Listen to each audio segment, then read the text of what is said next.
Everyone has an opinion on how the justice system should work, and it rarely ever lines up with the way the justice system actually currently works. This goes for pretty much wherever you're from. We are living in a time where people honestly believe that their feelings should overcome facts, and if they believe in their feelings enough, they can become facts. Kind of like if you say something enough times, it becomes true. Hate to break it to you, sweetheart, but that's not how the world works. But in this terribly warped world we live in, the facts don't matter. See, in the current justice system in the United States, there is a little something called the burden of proof. Now, this is an incredibly important part of the judicial system. In this country, the burden of proof begins with the accuser. If you're going to call someone a criminal, ruin their reputation, send them to jail, and possibly destroy their life, you need to have proof. It's your burden to provide proof. That makes sense, right? And then if you provide enough evidence to support your accusation in court, the burden of proof shifts to the accused so they can defend themselves. They now have to prove themselves not guilty. But according to swarms of bleeding heart morons online, the burden of proof in just about every case starts with the accused. A mere accusation against someone is all it takes for the accused to have to prove themselves innocent. The accuser doesn't need proof anymore. All they need to do is point their finger and speak. And this goes double, triple for people that are influencers, like YouTubers, Hollywood celebrities, etc. And it's no mystery that influencers, in large part, are the most pretentiously sensitive pinnacles of absolute wisdom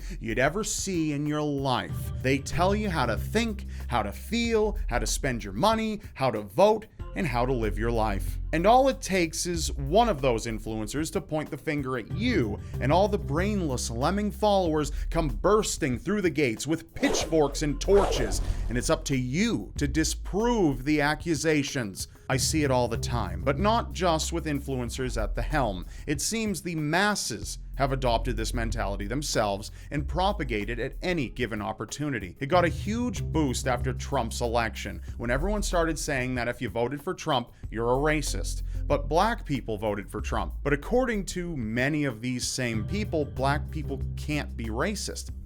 Kind of a paradox, isn't it? It's funny because then those same white people who believe that you can't talk about black issues if you're not black try to invalidate these black people for how they voted and interpret their own issues. See what's kind of fucked up about all of this? Treating people like human beings just seems to be a thing of the past. You've got celebrities cheering on violence, YouTubers telling you who to vote for, and a plethora of other things. I'm one of those sons of bitches who realizes that I'm never going to meet a single person who sees eye to eye with me on every issue. It's never going to happen. Some of my closest friends are people who disagree with me on a lot of political or social stances. Now, they're just idiots. Just kidding. I can respect a person who does what they feel is right, even if I disagree with it. Unless they are an actual racist or an overall terrible person, I can find a way to like you. But what I find absolutely mind-blowing is the way people are now pointing the finger at others and spewing unbelievable accusations based on no evidence. I recently made a video defending a white cop who helped a white kid tie a tie. Assholes were calling it white privilege and trying to demonize the cop for doing something nice for someone, without any evidence that this cop wouldn't help a black kid in similar circumstances. They labeled him, made him look bad, and rallied people against the police officer. This came from Mike, a bullshit news network that I've talked a lot about and probably will continue to talk a lot about considering how batshit insane they are. If you're interested in watching that specific video, it's linked below. But it was just crazy. A white cop helps a white kid, and that cop should be ridiculed, insulted, and demonized for it, based on no evidence that he'd treat a black kid poorly. Because I made this video, some people recently labeled me as racist. When I responded by asking for the actual proof of my racism, I was told that I had to prove that I wasn't racist. The burden of proof was on me.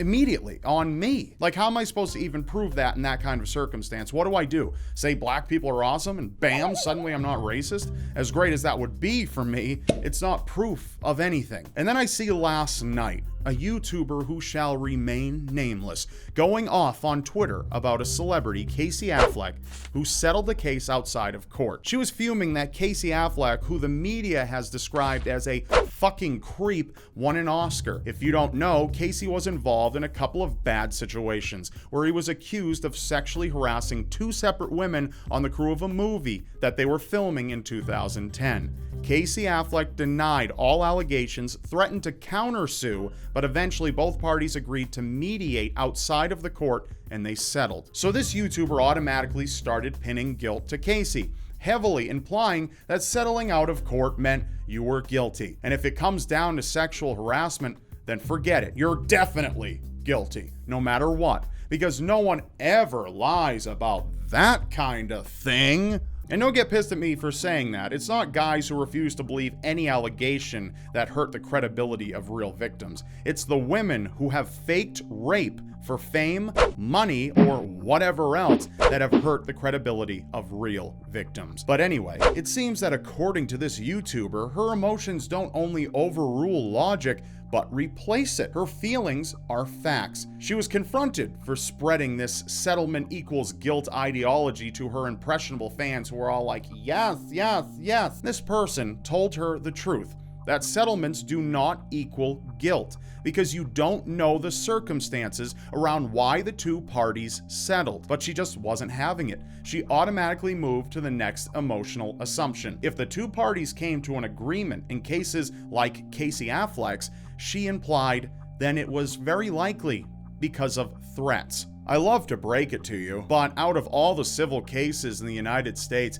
an incredibly high number, estimated to be even perhaps half of all of them, are settled outside of court. This can be for a multitude of reasons, because legal costs can go through the roof for both people involved, so a person being accused of something they didn't do may just hand the other party money to drop everything moving forward because they don't want to be caught in legal limbo for the next decade and be paying 10 times that amount in fees even if they win. I'm not saying that's what happened in Casey's settlement. Maybe he really did do those things, and maybe the women agreed to settle because they didn't have enough money to fight him in court and he didn't want it to get further into the public eye. Maybe that's what happened. If that's the truth, fuck Casey Affleck. Fuck him. Well, not really. Don't do that. We don't want him to have a case, you know. But here's the key word, ladies and gentlemen, and it's a beautiful one. Maybe. That's the word of the day. That is it. Write it down in your little handy dandy notepads. Maybe.